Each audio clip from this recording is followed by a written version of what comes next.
Hello guys, welcome back to my channel. ఈరోజు ఎంతో ఇంట్రెస్ట్గా ఉండే టాపిక్తో వచ్చానండి. స్కిప్ చేయకుండా ఎండ్ వరకు చూసేద్దాం రండి. ఏంటంటే ఆ టాపిక్ మనిషి జీవితం గురించి అండి. మనిషి జీవితం రైలు ప్రయాణం వంటిది, అంతే కదండి. రైలు ఒక చోట స్థిరంగా నిలబడకుండా అది ప్రయాణిస్తూనే ఉంటుంది.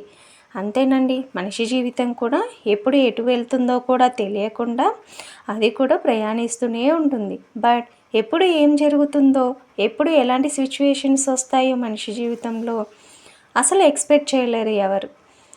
ధనవంతుడు ఏసీ రిజర్వేషన్లో వెళ్తాడు, అంతే కదండి. ధనవంతుడి దగ్గర ఎక్కువ పైసలు ఉంటాయి కాబట్టి ఎంత ఖర్చు పెట్టుకొనైనా సరే ఏసీ రిజర్వేషన్లో వెళ్తాడు.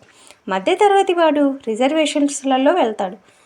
మధ్యతరగతి వాడు ధనవంతుడి కంటే మధ్యతరగతి వాడు కొంచెం పూర్ కాబట్టి తక్కువ పైసలతో రిజర్వేషన్స్లలో వెళ్తాడు. పేదవాడు జనరల్ బోగీలో ఏదో మూల కూర్చొని వెళ్తాడు, అంతే కదండి. ధనవంతుడి కంటే మధ్యతరగతి వాడి దగ్గర కంటే పేదవాడి దగ్గర తక్కువ పైసలు ఉంటాయి కాబట్టి ఎలా అయినా ప్రయాణించాలి కాబట్టి పేదవాడు జనరల్ బోగీలో ఏదో మూలను కూర్చొని వెళ్తాడు. ఎలాగైనా సర్దుకొని వెళ్తాడు పేదవాడు.